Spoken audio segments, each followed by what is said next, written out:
Shalom, nous allons étudier Daf Tzadik Vav dans ma Masechet Eruvin, nous reprenons la fin du Daf Tzadik Hamoud Bet. Lima B'de Rav Shmuel bar Rav Yitzchak Hamiflagé. La Gemara propose de dire que la marloquette entre Rabban Gamliel et Tanakama, est-ce qu'on peut faire rentrer une paire de tefilin ou deux paires de tefilin en éléportant? C'est peut-être lié à Rav Shmuel bar Yitzchak. Est-ce qu'on peut mettre une paire de tefilin sur la tête ou deux? Tanakama l'itlé de Rav Shmuel bar Rav Yitzchak, Rabban Gamliel l'itlé de Rav Shmuel bar Rav Yitzchak. Tanakama qui dit qu'on peut rentrer une seule paire, c'est parce qu'il pense que sur la tête on a l'endroit pour en mettre une seule. Et Rabban Gamliel dit qu'on peut rentrer deux parce qu'il pense comme Rav Shmuel bar Rav Yitzchak qui pense qu'on a la place de mettre deux. L'Agma propose d'autre chose. Lo, Shmuel, c'est possible que finalement Kula Alma itlé ou de Rav Shmuel, peut-être que tout le monde pense comme Rav Shmuel bar Rav Yitzchak. Rav et Shabbat Zman Tfilin comme Miflagé, mais peut-être que la marloquette elle est liée à est-ce que c'est Zman Tfilin. Tanakama Savar Shabbat Zman Tfilin, c'est le Zman Tfilin. Donc du coup, il n'y a pas d'autorisation particulière pour sauver les tefilines, c'est simplement que halachiquement on peut les porter. Donc comme on peut les porter, on peut en porter un seul, et pas deux. Rabban Gamliel Savar, Shamal Lazman Tfilin Hu. Rabban Gamliel pense que c'est pas le Zman Tfilin, et comme c'est pas le Zman Tfilin, si on est autorisé à les mettre, c'est qu'il y a une takana chachamim spéciale d'autoriser à mettre les tefilines pour les sauver, et donc à ce moment-là on peut même dépasser un et en mettre deux.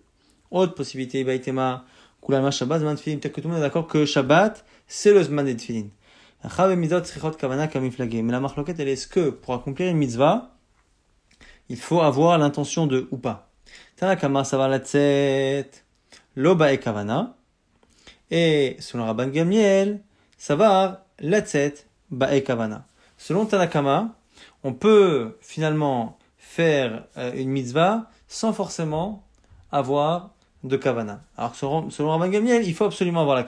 Et donc on est selon les chitotes qui disent que Shabbat c'est Zman Tfilin, donc ici on peut rentrer que parce que finalement on fait la mitzvah. Et donc du coup, selon Tanakama, comme finalement on n'a pas besoin de kavana, eh bien un seul, mais pas plus. Selon Rabban Gamliel, on peut aller jusqu'à deux.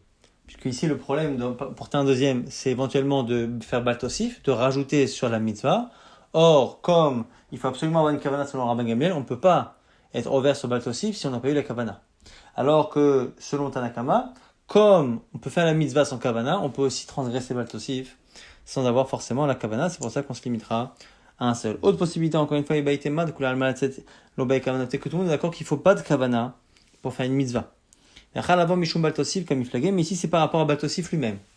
Tanakama ça va la avant mishum baltosif bae kavana, lo bae kavana, Rabban Gamliel ça va la avant mishum baltosif bae kavana. Est-ce que pour transgresser le baltosif, il faut avoir l'intention de faire la mitzvah dans des proportions plus grandes que la mitzvah, que la Torah a demandé, ou pas?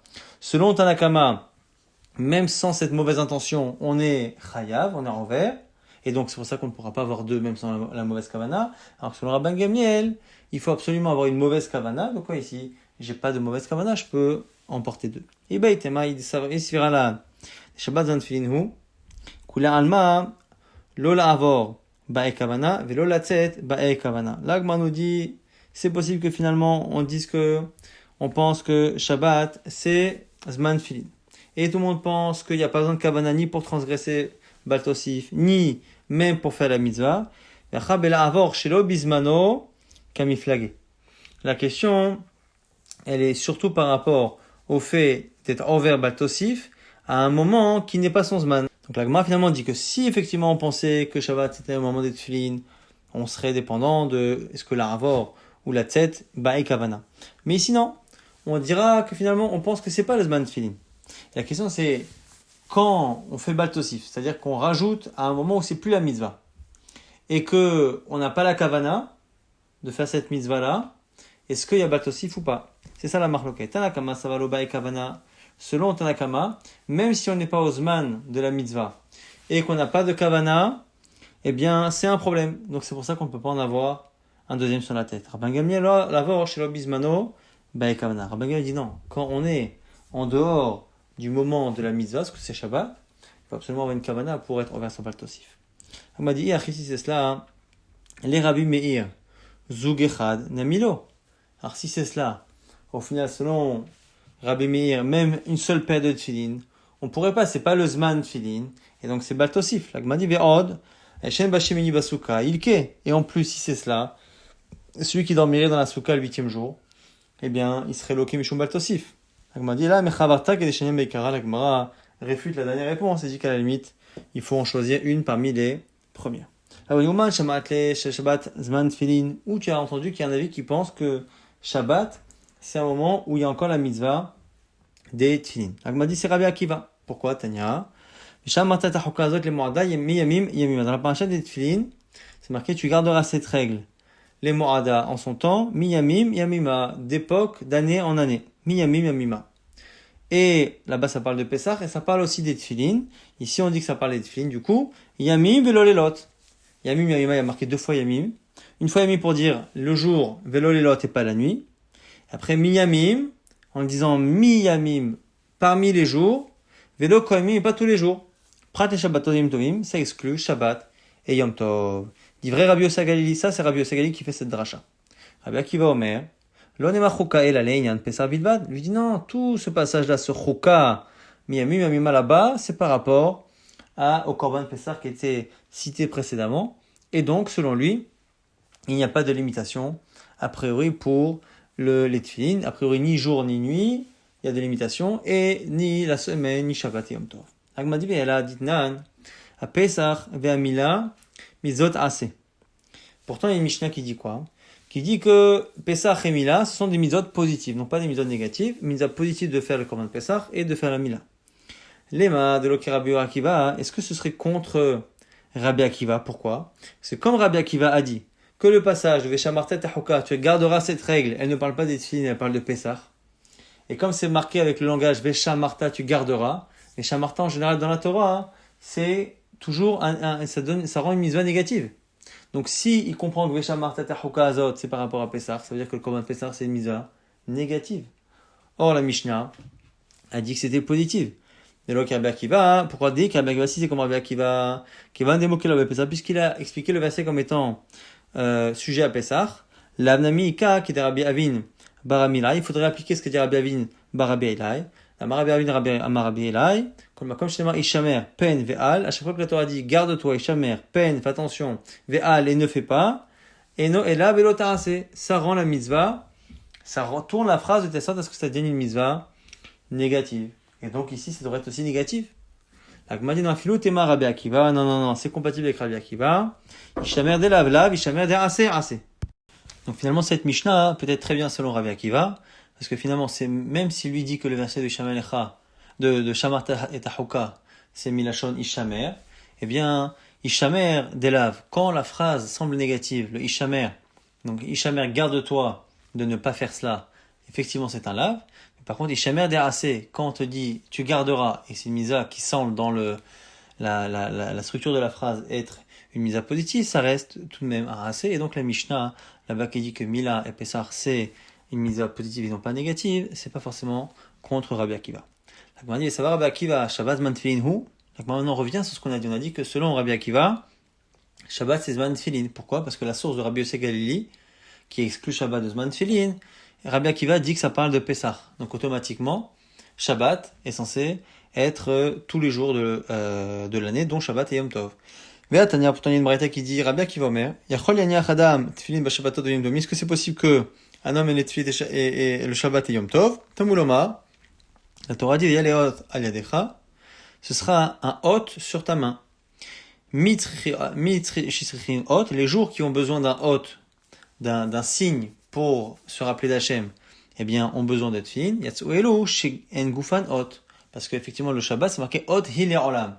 C'est un signe à jamais que Kisheshet Yamim Asa Hachem et Hachem et Taret, que Hachem a créé le monde en 6 jours, et qu'il s'est reposé le 7e jour. Et donc, ça veut dire que comme Shabbat et Yom Tov sont eux-mêmes des hôtes, eh bien, il n'y a pas besoin de tfilin. Et donc, finalement, Rabbi Akiva apprend également qu'on ne met pas les tfilin Shabbat et Yom Tov, mais avec un autre verset. Donc, finalement, même l'avis qui dit que Shabbat, on peut mettre les tefillin, ça ne peut pas non plus être Rabbi Akiva. Donc la Gemara dit, et la Haïtanahu, c'est le Tana qu'on va voir ici. Tanya se marqué dans une braïta, Aneor, Balaïla, Ratsa, Choletz, Ratsa, Maniach. Celui qui se réveille la nuit, ou qui se retrouve à un moment donné qu'il a les tefillin, s'il veut, il les enlève, s'il veut, il peut les mettre, c'est-à-dire les garder, dit vrai Rabbi Nathan. Yonatan, Akitoni Omer, En, Menichin, Tefillin, Balaïla. Et il y en a qui dit que non, on ne peut pas mettre les tefilin balayla. Mais laïla est tanakama zman tefilin, Shabbat nami zman tefilin. La Gemara propose de dire que puisque selon le Tanakama, qui est ici Rabbi Nathan en l'occurrence, eh bien on peut garder les tefilin Shabbat et même les mettre plutôt la nuit, eh bien a priori ça veut dire que même le Shabbat, il n'y a pas de limitation. Ça c'est encore une fois selon la logique de Rabbi Yossi Galili. C'est-à-dire que quand on exclut la nuit, c'est parce que c'est marqué miyamim, yamima, et qu'on exclut donc la nuit et le Shabbat. Mais la Gemara dit c'est faux. Pourquoi?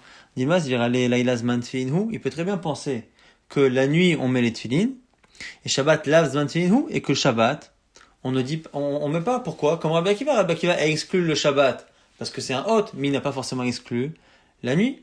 Et donc on peut très bien penser que la nuit on les met pas, comme Rabbi Nathan et comme Rabbi Akiva, mais par contre les Shabbat c'est différent. Donc Hashem il a Rabbi Akiva de Amar Laila Zman Tfilinhu Shabbat Lazan Tfilinhu. La preuve c'est qu'on a vu que selon Rabbi Akiva on peut les mettre la nuit, mais pas Shabbat. Donc Rabbi Nathan qui pense qu'on les met pas la nuit peut très bien dire qu'on les met Shabbat. Donc on n'a toujours pas de preuve qu'il existe un Tana qui dit que on peut mettre les Tfilin Shabbat. Et là Haïtanahu, c'est le Tana suivant de Tanya. Dans une braïta c'est marqué que Michal bat Kushi. Michal bat Kushi. Rashi explique que Kushi ici c'est Kush ben Yemini, c'est un descendant de Kush, c'est-à-dire que c'est Shaoul. Michal, la fille de Shaoul, qui était la femme de David Ameler, Aïta manachat tfilin, mettez les tfilin. Velo michuba, chachamim ne lui ont rien dit. Ishto chez Yona, la femme de Yona, le prophète. Aïta, la régel, elle allait faire la mitzvah de régel à chaque fête au Beth Amikdash, alors que c'est marqué Yirae kol zechurecha. Ce sont les hommes qui doivent y aller. Velo michuba, chachamim ne lui ont rien dit. Mi de lo michuba, chachamim al makasavre, mitzvat ase.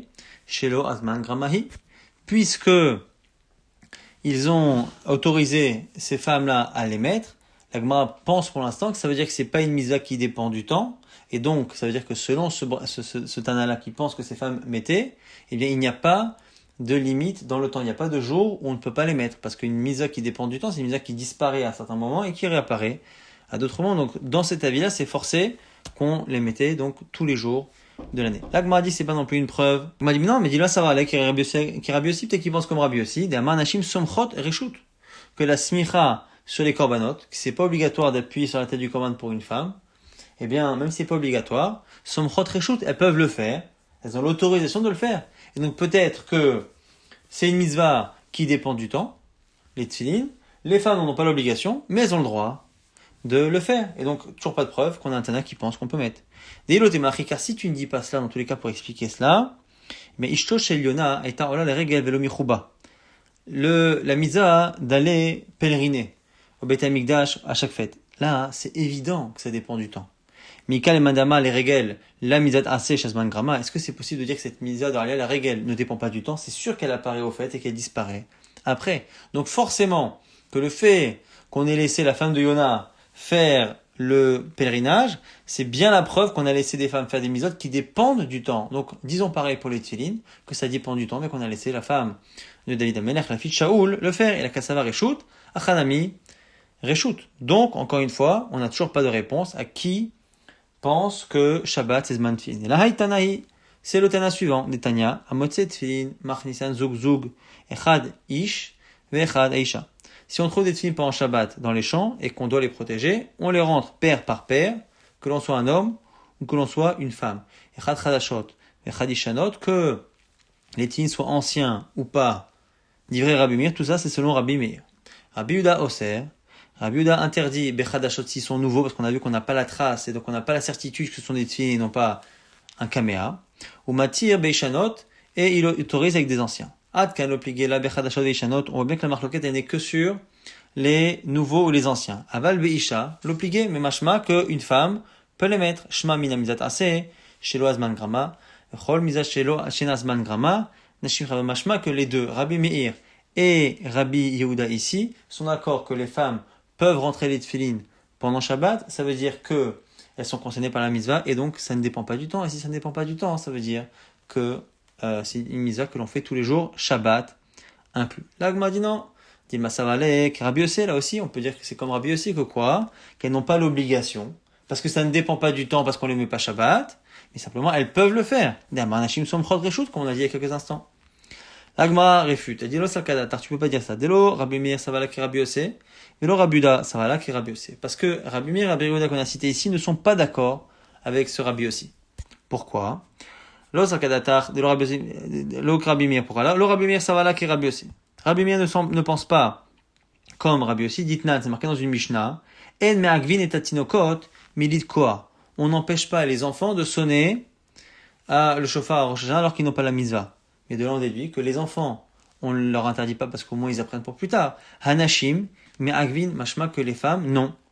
Et Stam Matnitin, Rabbi Meir est comme c'est une Mishnah anonyme, a priori, elle est comme Rabbi Meir. Donc tu vois que Rabbi Meir pense que les femmes n'ont pas le droit de sonner. Donc ça veut dire que les mitzvot qu'elles n'ont pas l'obligation de faire, eh bien on ne les laisse pas les faire. Et donc si on a laissé la fille de Shaoul mettre les tefillin, c'est forcément qu'elle était concernée par la mitzvah, parce que justement, on pense que ça dépend pas du temps, et donc on les met également en Shabbat.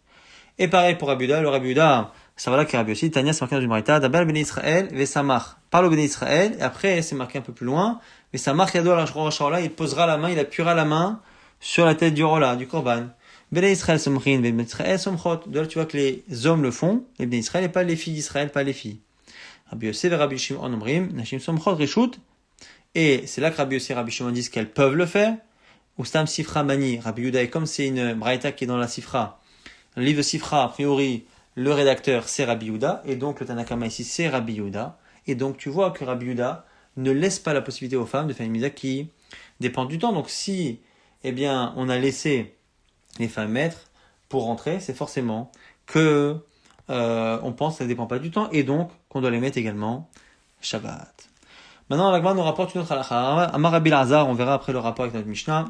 Amotse techelet bashuk leshonot psulot chutin ksherin. Celui qui trouve, donc en semaine, il trouve des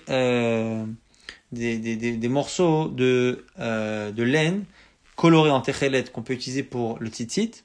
Si il trouve des bandes qui sont larges, c'est pas soul, parce qu'a priori ça a été fait pour un vêtement et pas pour les tzitzit. S'il trouve des fils qui ont été coupés finement et en longueur pas trop grande, a priori c'est caché parce qu'on pense que la personne a fait ça pour les tefillin.